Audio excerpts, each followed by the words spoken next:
بعلوم وبأسرار في الدارين آمين رضي الله عنكم.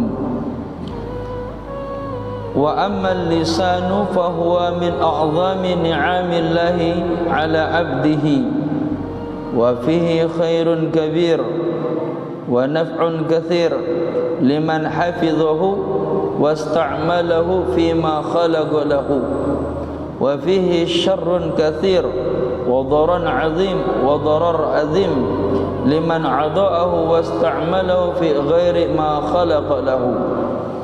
Ketahuilah sesungguhnya lisan daripada bagian nikmat Allah yang terbesar atas hambanya.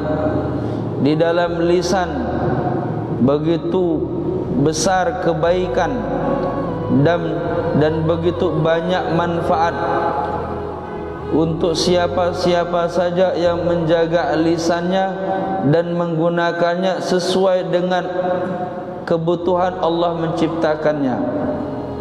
Akan tetapi sungguh celaka yang banyak dan darar yang azim, sesuatu yang buruk yang dahsyat, liman a'dha'ahu wasta'malahu fi ghairi ma khalaqa lahu, siapa yang menyia-nyiakannya bahkan menggunakan lisannya untuk sesuatu yang di luar daripada tujuan diciptakannya lisan. Jadi Allah Ta'ala menciptakan lisan kita, dan lisan ini bagian yang paling terbesar dari nikmat Allah.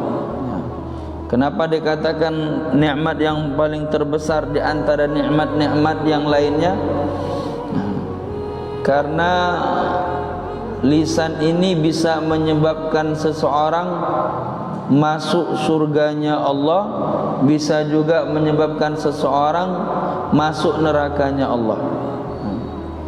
Maka di dalam lisan banyak kebaikan,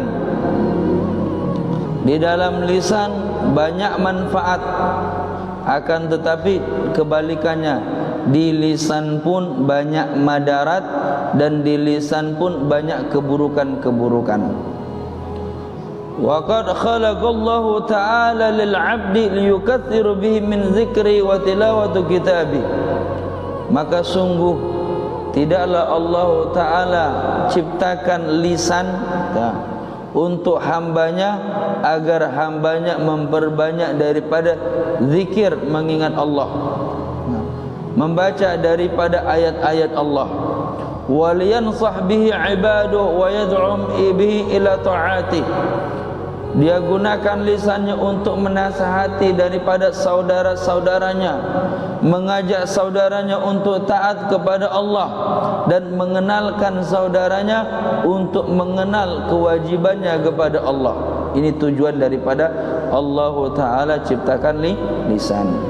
Kadzalika minasyakirin. Kalau dia gunakan lisan untuk membaca Al-Quran, kalau dia gunakan lisan untuk berzikir mengingat Allah, kalau dia gunakan lisan untuk menasihati saudaranya, kalau dia gunakan lisan untuk mengajak orang taat kepada Allah, mengenalkan kewajiban seseorang kepada Allah, maka termasuk daripada orang yang bersyukur atas nikmat lisan. Akan tetapi kebalikannya, kalau dia gunakan lisannya untuk hal-hal yang buruk, maka sungguh ini termasuk orang yang zalim. Apa itu zalim itu? Menggunakan sesuatu yang bukan pada tempatnya. Allah ciptakan lisan untuk kita agar kita gunakan untuk membaca daripada Al-Quran dan berzikir mengingat Allah. Tapi justru malah dia gunakan untuk berkata-kata keji, untuk memaki orang dan lain sebagainya. Wa'iya'udzubillah. Ini artinya daripada orang yang zalim dengan nikmat Allah. Maka karena itu Rasulullah sallallahu alaihi wasallam memberikan nasihat kepada kita, man kana yu'minu billahi wal yawmil akhir falyaqul khairan aw liyasmut. siapa yang di antara kalian termasuk orang yang beriman kepada Allah dan hari akhir, maka hendaknya dia berkata yang baik atau dia diam. Nah, jadi pilihan ngomong itu cuma dua. Pilihan lisan itu cuma dua. Satu, berkata yang baik. Kedua, diam.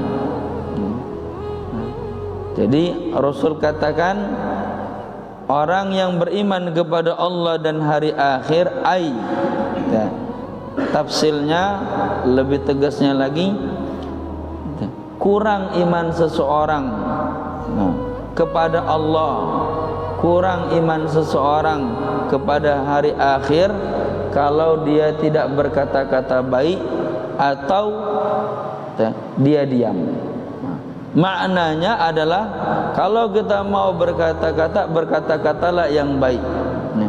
Kalau memang enggak bisa berkata-kata yang baik, maka liyasmut, hendaknya dia diam. Kenapa? Karena dikatakan sungguh, rahimahullah amran qala khairan faghanima aw sakata an syarrin fasalima.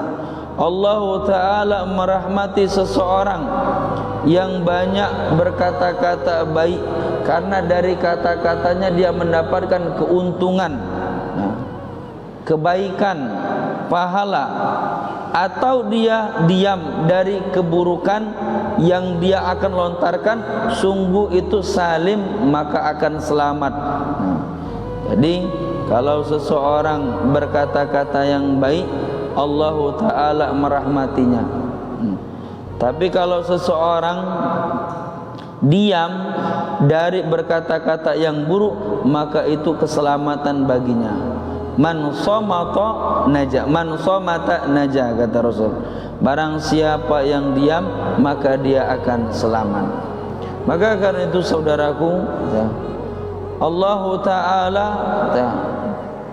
mengingatkan kepada kita, ma yalfidhu, tidaklah satu lafal yang terucap oleh lisan illa ladaih, kecuali ada di antara lafal yang diucapkan itu raqib wal atid, ada raqib dan atid. Jadi semua omongan yang kita ucapkan itu ketahuilah ada raqib dan atid. Kalau kita mengatakan yang baik-baik, maka ada malaikat raqib mencatat kebaikan untuk kita dari setiap perkataan yang keluar dari lisan kita. Akan tetapi kalau sampai kita berkata-kata yang buruk, maka sungguh wa ya'udzubillah, ada malaikat atid yang akan mencatat keburukan kita. Maka karena itu hendaknya sebagai orang yang beriman kepada Allah, yang beriman kepada hari akhir, menjaga daripada lisannya. Fa khataral lisan azim, karena ketahuilah celakanya lisan ini dahsyat. Kenapa dikatakan celakanya lisan ini dahsyat?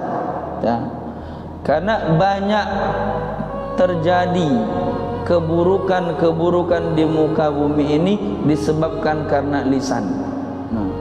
Banyak terjadi huru-hara di muka bumi ini disebabkan karena lisan. Wa min a'zami afatil lisan, dan di antara yang dahsyat yang bisa menyebabkan